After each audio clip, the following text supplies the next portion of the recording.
Welcome back to the channel, guys, and today I am going to react to this particular video right here that aired on Deep Waters, where they were asking about who's the featherweight GOAT, and they were bringing up José Aldo, bringing up Volkanovski, bringing up all these other kinds of names and everything, Max Holloway in the picture. But guys, who is the featherweight GOAT? And it's unbelievable that it's not as clear as water. In my opinion, Alexander Volkanovski has been the GOAT for quite a while, and it's clear as day. So we're going to react to this video right here. And guys, I appreciate you for subscribing to my channel. I'm going to be a little different. I know I've been taking a long time for bringing back these videos or whatever, but guys, I'm gonna be myself a little bit more. If you like it, stay. If you don't like it, get the fuck out of here, man. If you don't like it. But anyways, I'm gonna have my opinion, and I don't give a damn if you care about my opinion or not. All right. So like I said, we're gonna be reacting to this video where Deep Waters, Dean Thomas, who's been in fucking a lot of drama lately with the situation with Gillian Robertson, where I did make a video of it. I believe it's in the channel. Go check it out. But anyways, Dean Thomas comes out and says, "Who is the featherweight GOAT?" Masvidal says, "To me, it's José Aldo." Weidman says, "How many fights does Volk have to win? At what point does he surpass Jose?" Masvidal says, "I don't think nobody can surpass Jose." Now, they're talking about José Aldo, who lost against Alexander Volkanovski, lost against Max Holloway twice, and is still considered by a lot of people the GOAT. And the reason is that they see these pioneers, these guys from the WEC era, and they are just, I don't know, they just think that they're still competitive in today's MMA. But guys, that's not the case in my opinion, you know? I think Alexander Volkanovski has been fighting more better opposition than José Aldo did in the past. You know? So let's see what they got to say here. Let's see. Roll the clip. Max is up there too, but this guy has how many wins over Max? What the heck am I doing? Whoa. Jose's the best. Is Jose the featherweight? Max was on a 12 or 13 fight win streak at featherweight. Look at Masvidal. WEC Jose. Yay. That's crazy. Yeah, Max is up there. It's hard to put that one in stone. Like, who's the greatest featherweight of all time? To me, it's Jose. But how many fights does Volk have to win? Like, if he keeps going on a streak at this age? All right, guys. So Masvidal is saying that José Aldo is the featherweight GOAT. Let's go check out José Aldo's record.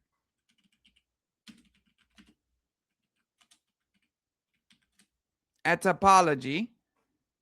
We're going to check it out. José Aldo retired with a record of 32-10. He was the featherweight champion in the UFC, featherweight champion in the WEC, and he had a total of 7 title defenses before losing the title against Conor McGregor. Now, these are the names that José Aldo beat. He took the belt from Mike Brown, who is who coaches right now. Who is it that he coaches? Oh yeah, he coaches for American Top Team. Then his first defense this is in the WEC era, okay? Uriah Faber, Manny Gumbryan, whatever, Mark Hominick. This is his first title. So whenever UFC bought WEC, they migrated the champion as well. So he had his first title defense against Mark Hominick and the UFC in 2011. Fight of the night performance. Mark Hominick was 20-8, 20-8 record. Then he had a second defense against Kenny Florian with a 14-5 record. And then we had Chad Mendes at 11-0. Chad Mendes was pretty good. He was a good wrestler. In my opinion, he was pretty damn good. But he used to gas out so much after the first round. And look at that. Knee and punches at the 4-minute and 59 mark in round number 1. So, yeah. I remember that fight. It was just José Aldo beating the crap out of him in the first round. Anyways, Frankie Edgar, his 4th title defense. That's a really good fight right there because Frankie Edgar, he was amazing. You know, he was a double champion, lightweight and featherweight. And then we got the Korean Zombie, Chan Sung Jung, his 5th title defense. Then we got Ricardo Lamas, and then we got Chad Mendes again. And then, of course, he loses against Conor McGregor. Now, that Chad Mendes fight was performance of the night as well, but fight of the night. And Chad Mendes, I believe, took that in. Didn't he take that fight in? No, it was against Conor McGregor. Anyways, then he took on Conor McGregor after coming back from injury, a year and some change back. Conor McGregor had the interim belt at that time, and Conor McGregor beat him in the first round in 13 seconds. Then he became the champion again against Frankie Edgar. Then he lost the belt against Max Holloway, lost the rematch against Max Holloway, and then we see a decline, but it's not really a decline, all right? So anyways, he had 7 title defenses, lost it against Conor, won again against Frankie Edgar, lost it against Max Holloway twice, and that's when we kind of see the change of the guard here, all right, in the featherweight division. But his reign stood tall in the UFC from 2011 all the way to 2014. So 3 years, 7 title defenses. That is his peak, in my opinion. All right. So then he loses against Conor McGregor, and the decline starts to happen. We see him lose the belt against Max Holloway, and then after that, he doesn't get any more chances at the belt, except, you know, when he did get that 2-fight win streak, he met up with Alexander Volkanovski, and at that point, if he had won, he would have probably gone for the championship, right? Because in Volk's case, whenever he fought against José Aldo, he got a title shot against Max Holloway. All right. In that case, he won the title shot against Max Holloway. Then he defended against Max Holloway. Then he beat Brian Ortega, Korean Zombie, who also fought against José Aldo and lost. Then he went again against Max Holloway. And then he moved up to lightweight. He moved up to lightweight to fight Islam Makhachev. It was a super fight, though, pound for pound number 1 against pound for pound number 2. He lost on a close. In my opinion, he won that fight, but that was very close. That was in Australia. Anyways, then he took on Yair Rodriguez, where he unified the belts. Yair Rodriguez was the interim title fight, interim champion. He unified the belt and continued his reign. Then he took on again against Islam Makhachev in short notice, 7 days notice, I think it was. Lost that fight. He was trying to move up he moved up to lightweight division to challenge Islam Makhachev, and he lost. Head kick KO. Then he took on Ilia Topuria, coming back on his first title defense, and Ilia Topuria took the belt away from him. But brother, that wasn't it for him. He then came back and fought for the vacant belt against Diego Lopez, beat him twice. Now, he's going to defend the featherweight championship for the second time. He defended against Diego Lopez first. Then he's defending it against Movsar Evloev, right? Guys, Movsar Evloev is a really good wrestler. He is.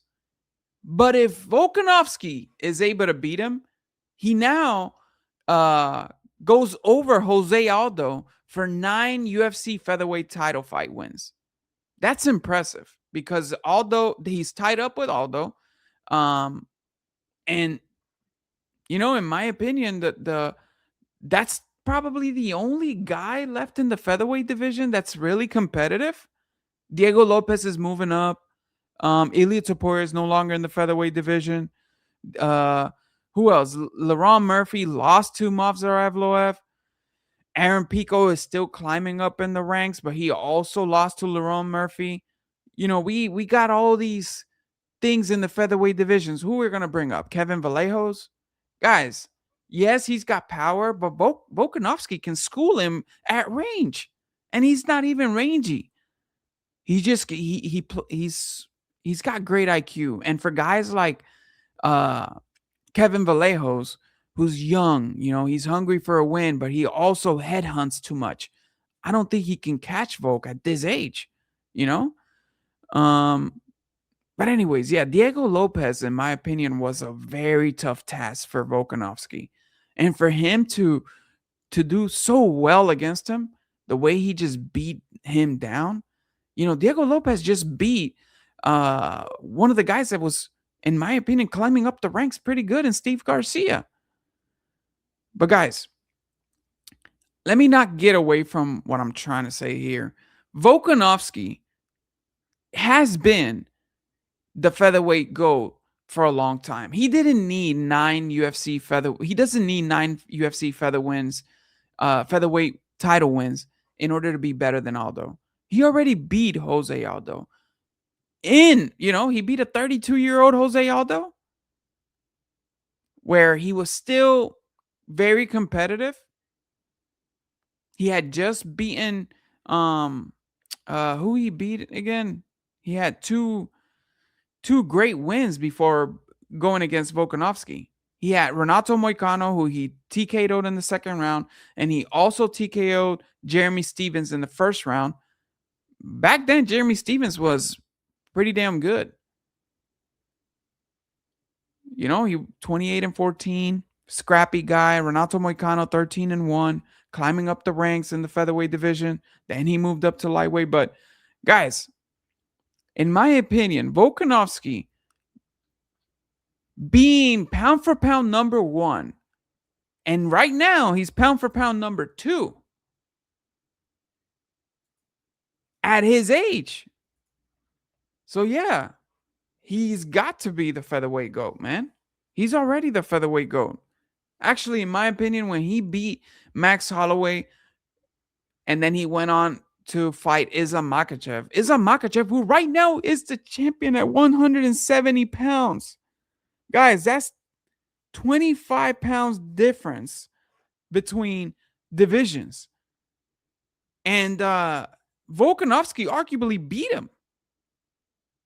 So right then and there, I would have called Volkanovski the GOAT of featherweight.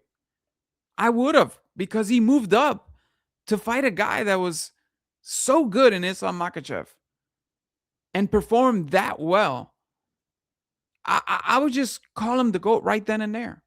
And then he comes up and beats Yair Rodriguez to unify the belts. And then he comes back and fights Ilia Topuria just, 7 months after he got KO'd by Islam Makhachev? He loses against Ilia Topuria, goes back to the drawing board, becomes the featherweight GOAT, featherweight champion again for the 3rd time. So he has been the featherweight champion 3 different times. When he beat Max, when he unified against Yair Rodriguez, and then again when he beat Diego Lopez. Well, they don't count the Yair Rodriguez win as a getting the title back, but it could be, because you got an interim champion, so you are the disputed champion of the world. But guys, I mean, if he beats Movsar Evloev, there shouldn't be any discussion. So I don't know why Masvidal in this clip right here, he's saying that there's nobody gonna surpass Jose Aldo. At what point does he surpass Jose? I don't think nobody could surpass what Jose did at WEC, and then what he did in the UFC, those early fights of him at 145. I don't think nobody could surpass that, man. It was just too incredible, too much of an athlete that understood fighting every single position. He could wrestle defensively, offensively. Same thing with Volk. Same thing with Volk. So when, yeah, MMA math doesn't work, right? But still, when you have a guy like Volkanovski who beat Max Holloway 3 times, and this was a Max Holloway that was, dude, he was tearing up in the UFC. He beat Anthony Pettis. He beat Korean Zombie, Brian Ortega. Bro, this guy was on a tear in the UFC when he was the featherweight champ. And then Volkanovski beats him. Not once, 2, or he beat him 3 times. And Jose Aldo didn't beat Max Holloway. So how come there's a guy that beats, there's a guy that beats Max Holloway 3 times, and there's another guy that couldn't beat Max Holloway in 2 different occasions. How come this guy is still the best? Just because he had a reign of what? No, but guys, no, that's not. The WEC era is the WEC era. We cannot combine that with the UFC. And actually, I'm not even going to put it into account, because whenever it merged, or whenever the UFC bought WEC, that's when the UFC wasn't full on trying to get good talent. That's when they got other people from other than Brazil and United States. They started going for Russians. They started going for Australian fighters, for other type of countries around the world. They had more money than WEC, of course. So they were bringing in talent from all across the world. That's when you should start counting, title defenses, title contentions, and all that stuff. In my opinion, Volkanovski wins way more than Jose Aldo's WEC, the WEC era wins. And he's just a better fighter all around too. He's got great striking, he's got great IQ, and also takedown defense. Guys, let's not forget that Max Holloway, who's a striker, beat Jose Aldo by beating the crap out of him on the floor. So I don't know. Man. To be honest with you, even if Volkanovski would have been going against Conor McGregor, I think Volkanovski had a better chance than Jose Aldo and Max Holloway back then. I think so. Just because of the IQ. I think Volkanovski's IQ is superb. It's a 99. But anyways, leave it in the comments if you think that, like these knuckleheads right here, that think that Jose Aldo is still the GOAT at featherweight. Leave it in the comments. Let me know what you think. I appreciate you, and have a wonderful day, man.